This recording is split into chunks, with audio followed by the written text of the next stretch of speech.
டிஆர்வி Tamil compulsory language eligibility test 10ஆம் வகுப்பு தமிழ் புத்தகத்தில் தான் நம்ம பார்த்துட்ருக்குறோம். உரைநடையின் அணி நலன்கள் அதான் இப்போ பார்க்க போகிறோம். ஒரு 25 மல்டிபிள் சாய்ஸ் கொஸ்டின்ஸ் இருக்குது. இதுக்கு முன்னாடி வீடியோ நீங்கள் பார்த்துருங்க. அதை பார்த்துட்டு வந்துட்டு இதை பாருங்கள். ஏன்னா இந்த மல்டிபிள் சாய்ஸ் கொஸ்டின் நம்ம கொடுத்ததுலேருந்து கொஸ்டின் கேட்பாங்களான்னு தெரியாது. ஏன்னா இதே மாதிரி கொஸ்டின் கேட்பாங்க அப்படின்னு நினச்சிக்காதீங்க. இதுக்கு முன்னாடி வீடியோ நம்ம தியரியாக போட்டிருக்கோம். அதை புக்கே அப்படியே பார்த்துருக்குறோம். முக்கியமானது மட்டும் புக்கில் இருக்கிறத நம்ம பார்த்துருக்குறோம். அதை நீங்கள் பார்த்துட்டிங்கன்னா அதில் தான் கொஸ்டின் கேட்க போகிறாங்க. அதில் எந்த டவுட்டும் கிடையாது. இது சும்மா உங்களுக்கு மல்டிபிள் சாய்ஸ் கொஸ்டின் எப்படி வரும், அப்புறம் உங்களுக்கு எப்படி ஞாபகம் வருது கொஸ்டினுக்கு ஆன்சரு அப்படின்றது பார்க்குறதுக்காக தான் மல்டிபிள் சாய்ஸ் கொஸ்டின். என்ன பண்ணுறீங்கன்னா ஒரு நோட் எடுத்துக்கோங்க. ஒன்றுன்னு போட்டு இந்த கொஸ்டின் படிங்க, இதுக்கு ஆப்ஷன் படிங்க, எந்த ஆப்ஷன் ரைட் அப்படின்றத முதல்ல எழுதிக்கோங்க.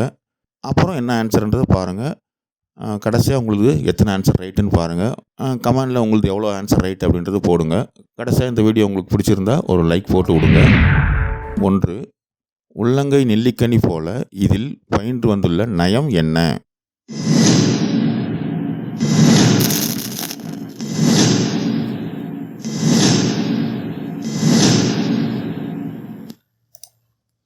ஸோ ஆன்சர் பார்த்தீங்கன்னா ஓமை. உள்ளங்கை நெல்லிக்கனி போல அது ஓமை. ஓமயம் அதெல்லாம் என்னன்றது தனியாக நம்ம கிளாஸில் பார்க்கலாம். இப்போதைக்கு இதை மனப்பாடம் பண்ணிக்கோங்க. 2. முக நிலவில் வியர்வை முத்துக்கள் துளிர்த்தன இதில் பயின்று வந்துள்ள நயம் என்ன?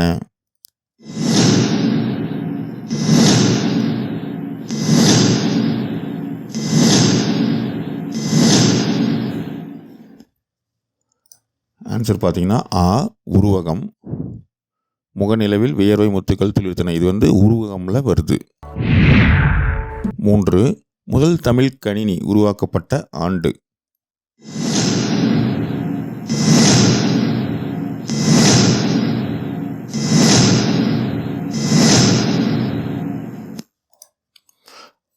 1983ஆம் ஆண்டு முதல் தமிழ் கணினி உருவாக்கப்பட்டது.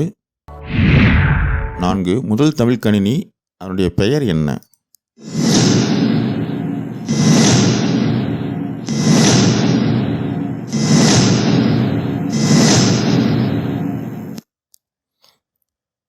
திருவள்ளுவர். முதல் தமிழ் கணினியுடைய பெயர் திருவள்ளுவர். அது எந்த கம்பெனி கண்டுபிடிச்சது, முதல்ல டேட்டா எங்கேருந்து அனுப்பிச்சாங்க, அதெல்லாம் அந்த வீடியோவில் இருக்குது. இதுக்கு முன்னாடி வீடியோவில் அதை பாருங்கள்.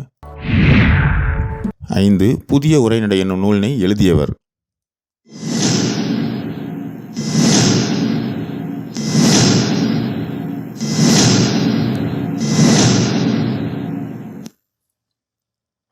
எழில் முதல்வன். அதான் புதிய உரைநடை அப்படின்ற நூலை எழுதியவர் எழில் முதல்வன். புதிய உரைநடை அதிலிருந்து இருக்கக்கூடிய அந்த உரைநடையின் அணிநலன் அந்த தலைப்பு எடுத்தால் நமக்கு கட்டுரையாக கொடுத்துருக்காங்க இங்கே இந்த பாடத்தில். 6. எழில் முதல்வனின் இயற்பெயர்?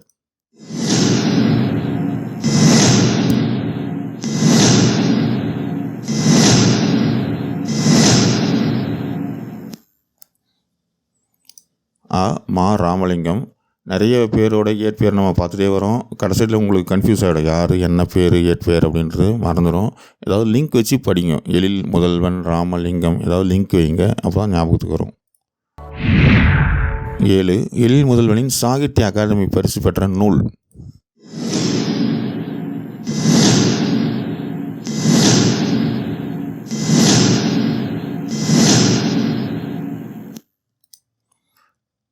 புதிய உரைநடை.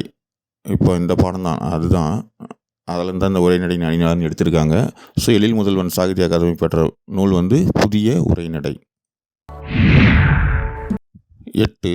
உவமையும் பொருளும் வேற்றுமை ஒழிவித்து ஒன்றென மாட்டின் அது உருவகமாகும் என்றவர்?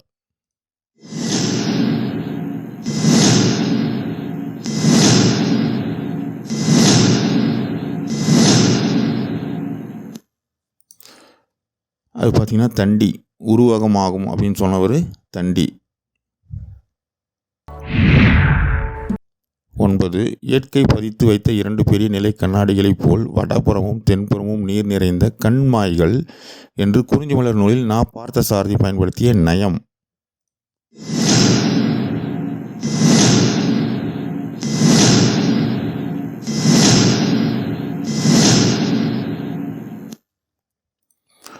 இது உவமை தான். திருப்பரங்குன்றம் பற்றி நான் பார்த்தசாரதி அவர்கள் இந்த குறிஞ்சி மலரில் சொல்லியிருப்பார். அந்த இதுக்கு முன்னாடி வீடியோவில் இருக்குது, பாருங்கள். 10. எடுத்துக்காட்டு ஊமை அணியை உரைநடையில் பயன்படுத்துகையில் அதனை எப்படி அழைப்பர்?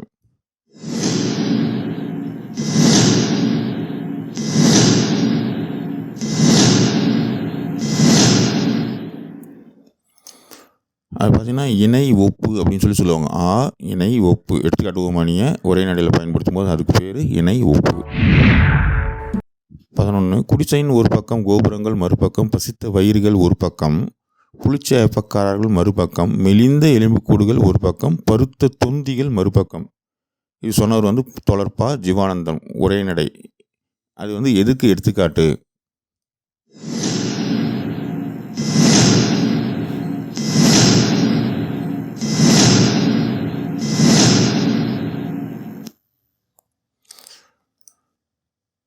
ஆன்சர் பார்த்தீங்கன்னா எதிரிணை இசைவு. இது பார்த்தீங்கன்னா எதிரெதிராக வரும். அதாவது குடிசை கோபுரம், பசித்த வயிறு புளிச்சை அப்பம், மெலிஞ்ச எலும்பு பருத்த தொந்தி, இந்த மாதிரி எதிரெதிராக வரும். அதனால் இதுக்கு பேர் எதிரிணை இசைவு அப்படின்னு சொல்லி பேர்.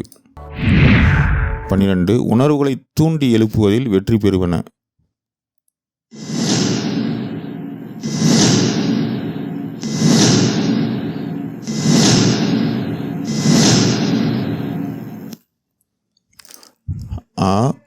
ஓமையை விட உருவகமே. இந்த உணர்வுகளை தூண்டி எழுப்புறதுல உருவகமே வெற்றி பெறுது அப்படின்னு சொல்லி சொல்கிறாங்க.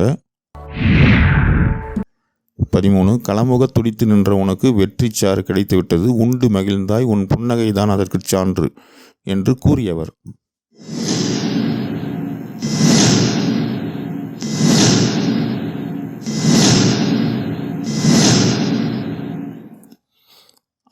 அறிஞர் அண்ணா அவனுடைய உரைநடை தான் அது. இது எல்லாமே மனப்பாடம் பண்ணிக்கோங்க. குறிஞ்சி மலர், நான் பார்த்தசாரதி, மலையும் புயலும், வா ராமசாமி, ராவி சேதுப்பிள்ளையினுடைய ஊரும் பேரும், இது ரொம்ப முக்கியமான நூல். இது எல்லாமே மனப்பாடம் பண்ணிக்கோங்க. இது சொன்னது அறிஞர் அண்ணா. 14.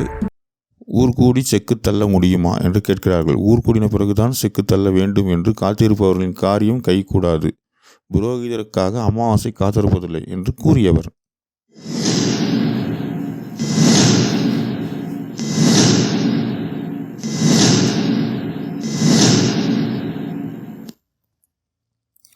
மலையும் புயலும் என்னும் நூலில் வா ராமசாமி அவர்கள் இந்த மாதிரி சொல்லியிருக்காரு. ஏதாவது லிங்க் பண்ணி படிச்சுக்கோங்க, வேறு வழி கிடையாது. ஏதாவது லிங்க் பண்ணுங்கள், இந்த வார்த்தைக்கும் இதுக்கும் ஏதாவது லிங்க் பண்ணுங்கள்.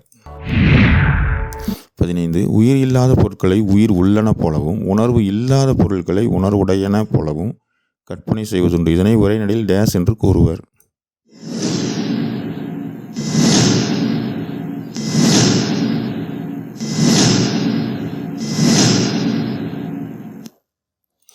இது பார்த்தீங்கன்னா இலக்கணை அப்படின்னு சொல்லுவோம். உயிர் இல்லாத பொருள் உயிர் இருக்கிற மாதிரியும், உணர்வு இல்லாத பொருள்களை உணர்வு இருக்கிற மாதிரியும் கற்பனை செஞ்சிங்கன்னா அதுக்கு பேர் இலக்கணை அப்படின்னு சொல்லி பேர். 16. வாழ்க்கை நடத்துவதற்கு பொருள்கள் பல வேண்டும். அரிசி, காய், கனி முதலியவை வேண்டும். உடை, வீடு முதலியவை வேண்டும். காசும் காகித நோட்டும் வேண்டும். இன்னும் பல வேண்டும். இவற்றை ஆளும் அறிவும் வேண்டும் என்று எழுதியவர்.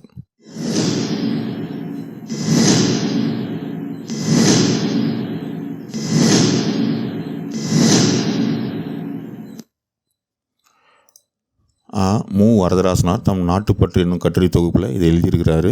மு வரதராசனார் நாட்டுப்பற்று கட்டுரை, அது ஞாபகம் வச்சுக்கோங்க. இது எல்லாமே மனப்பாடம் பண்ணிக்கோங்க. முன்னே சொன்னது தான் இது எல்லாமே யார் எந்தெந்த நூல் எழுதியிருக்காங்கன்றதை மனப்பாடம் பண்ணிக்கோங்க. 17. படிப்பவருக்கு முரண்படுவது போல இருப்பினும் உண்மையில் முரண்படாத மெய்மையை சொல்லுவது டேஸ் ஆகும்.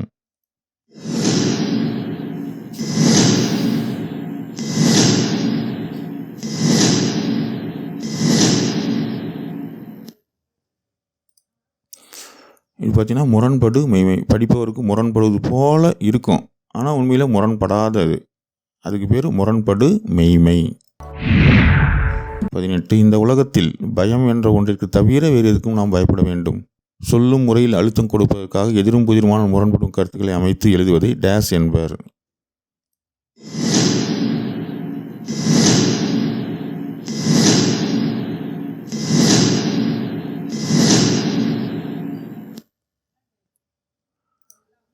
ஸோ எதிரிணை இசைவு, அதுக்கு பேர் எதிரிணை இசைவு. அதாவது சொல்லும் முறையில் அழுத்தம் கொடுக்கறதுக்காக எதிரும் புதிருமான முரண்படும் கருத்துக்களை அமைச்சு சொல்கிறது, அது எழுதுறதுக்கு பேர் எதிரிணை இசைவு. எல்லாத்தையும் மனப்பாடம் பண்ணிக்கோங்க, வேறு வழி கிடையாது. அடுத்து ஒரு 2 மாதத்துக்கு மனப்பாடம் பண்ணிக்கோங்க. எக்ஸாம் எழுதி முடிச்சுட்டு அப்புறம் வேணால் கூட மறந்துடலாம். அது வரைக்கும் கொஞ்சம் மனப்பாடம் வச்சுக்கிற மாதிரி ஏதாவது லிங்க் பண்ணி படிங்க. 19. குடிசைகள் ஒரு பக்கம், கோபுரங்கள் மறுபக்கம், பசுத்த வயிறுகள் ஒரு பக்கம், புளிச்சாப்பக்காரர்கள் மறுபக்கம், மெலிந்த எலும்புக்கூடுகள் ஒரு பக்கம், பழுத்த தொந்திகள் மறுபக்கம், கேடுகட்ட இந்த சமுதாயத்திற்கு என்றைக்கு விமோசனம் தோழர்களே, சிந்தியுங்கள் என்று கூறியவர்.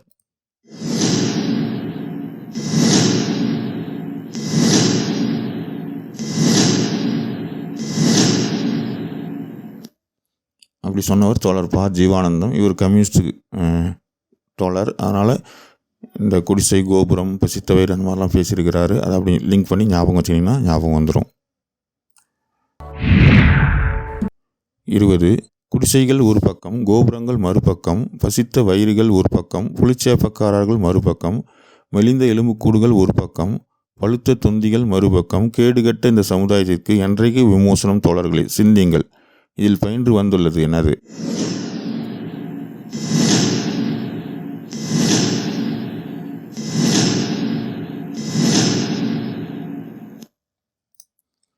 எதிரிணை இசைவு. ஏற்கனவே இந்த கேள்வி வந்த கேள்வி தான், திரும்பவும் கேட்டிருக்கோம். எதிரிணை இசைவு. 21. அவர், அதாவது பெரியாரை பற்றி, ஈவேரா பெரியார், ஈவே ராமசாமி பெரியார் அவர்களை பற்றி, பேசாத நாள் உண்டா, குரல் கேட்காத ஊர் உண்டா, அவரிடம் சிக்கி திணறாத பழமை உண்டா, எதை கண்டு அவர் திகைத்தார், எந்த புராணம் அவரிடம் தாக்குதலை பெறாதது. எனவே தான் பெரியாருடைய பெரும் பணியை நான் ஒரு தனி மனிதனின் வரலாறு என்றல்ல, ஒரு சகாப்தம், ஒரு காலகட்டம், ஒரு திருப்பம் என்று கூறுகிறேன். அப்படி சொன்னவர் யார்?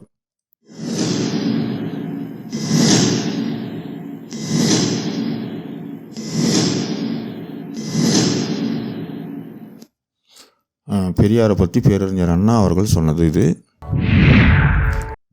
22. இந்தியா தான் என்னுடைய மோட்சம், இந்தியாவின் நன்மை தான் என் நன்மை, இந்தியா தான் என் இளமையின் மெத்தை, என் யவனத்தின் நந்தவனம், என் கிழக்காலத்தின் காசி என்று கூறியவர்.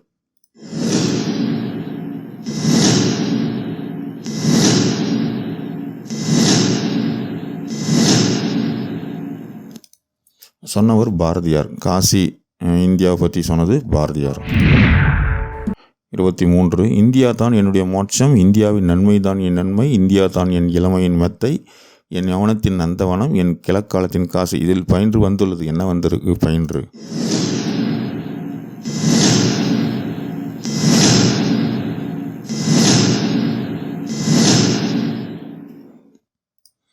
இது பார்த்திங்கன்னா இதுதான் உச்சநிலை அப்படின்னு சொல்லி சொல்கிறோம். இந்த மாதிரி வர்றது ஒரு உச்சநிலை. 24. திண்டுக்கல் மாவட்டத்தில் உள்ள சிறுமலை என்பது தென்னவன் சிறுமலை திகழ்ந்து தோன்றும் என்று குறிப்பிடும் நூல். ஸோ தென்னவன் சிறுமலை திகழ்ந்து தோன்றும் அப்படின்னு எந்த நூலில் குறிப்பிடுது?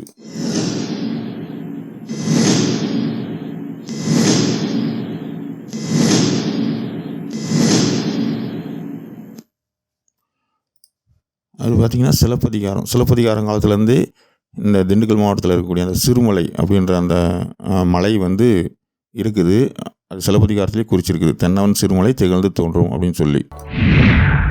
சிலப்பதிகாரத்தில் குறிப்பிடும் தென்னவன் சிறுமலை திகழ்ந்து தோன்றும் என்பதில் சிறுமலை என்பது தற்பொழுது எந்த மாவட்டத்தில் உள்ளது? அதான் முன்னே பார்த்துட்டோம்.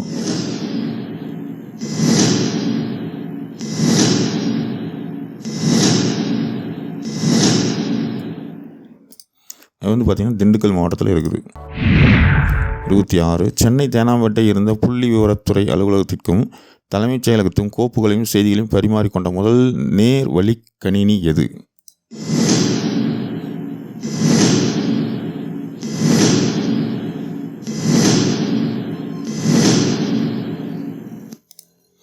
அதை நம்ம முதல்ல பார்த்துட்டோம். திருவள்ளுவர்ன்ற கணினி தான் முதல் தமிழ் கணினி. அது சென்னை தேனாம்பேட்டில் இருக்கக்கூடிய அந்த புள்ளி விவரத்துறை டேட்டா சென்டர்லேருந்து செக்ரட்டரியேட்டுக்கு, தலைமைச் செயலகத்துக்கு கோப்புகளை செய்திகளையும் தமிழில் பரிமாறிக்கிட்டாங்க. அது திருவள்ளுவர், ஞாபகம் வச்சுக்கோங்க. நெக்ஸ்ட் வீடியோவில் பார்க்கலாம். இந்த வீடியோ உங்களுக்கு யூஸ்ஃபுல்லாக இருந்தால் ஒரு லைக் போட்டு விடுங்க. 26க்கு எத்தனை கொஸ்டின் உங்களுக்கு ரைட்டு அப்படின்றது கீழே கமெண்ட் பாக்ஸில் போடுங்க. சும்மா நம்ம தெரிஞ்சுக்கிறதுக்காக தான், இத்தனை ரைட்டு அப்படின்னு சொல்லி நம்ம கமெண்டில் போட்டு வச்சுக்கிறோம், அவ்வளோதான். அது நமக்கு ஒரு சந்தோஷத்தை கொடுக்கும். 26க்கு 20க்கு மேலே எடுத்திருந்தாவே ஓரளவுக்கு கரெக்டு தான், நல்ல மார்க்கு தான். கம்மியாக இருந்தால் இன்னும் கொஞ்சம் படிக்கணும் அப்படின்னு நமக்கே நம்ம சொல்லிக்கிற மாதிரி, அவ்வளோதான், வேறு ஒன்றும் கிடையாது. நம்ம ஏற்கனவே பல முறை சொன்ன மாதிரி ஒரு நாளைக்கு 1 மணி நேரம் தமிழ் படிக்கணும், 1 மணி நேரம் சைக்காலஜி படிக்கணும், மீதி ஒரு 7-8 மணி நேரம் உங்களுடைய மெயின் சப்ஜெக்ட்டு படிக்கணும். அப்போ தான் நீங்கள் தேர்வில் பாஸ் பண்ண முடியும். தமிழை பொறுத்த வரைக்கும் நம்ம வீடியோ போடுறோம், அந்த வீடியோ ஒரு 10 நிமிஷம் இல்லைனா 1/4 மணி நேரத்துக்குள்ளே தான் இருக்குது. அதனால் நீங்கள் அதை பார்த்தீங்கன்னா கூட போதும். அதெல்லாம் எக்ஸ்ட்ரா கொஞ்சம் தேவைன்னா படிச்சுக்கோங்க.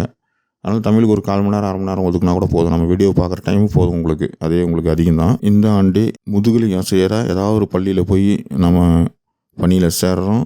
நம்ம பேங்க் அக்கௌண்ட்டில் சேலரி 30ஆம் அல்லது 31ஆம் ஆச்சுன்னா கிரெடிட் ஆயிடணும். அது இந்த ஆண்டே நடக்கணும். அதுக்கு நாம் கடுமையாக உழைக்கணும். முயற்சியும் பயிற்சியும் இருந்தால் தேர்வில் ஈஸியாக வெற்றி பெற்றுடலாம். அரசு வேலை பெறுவதே நமது லட்சியம். அதை அடைந்தே தீர்வோம். நன்றி.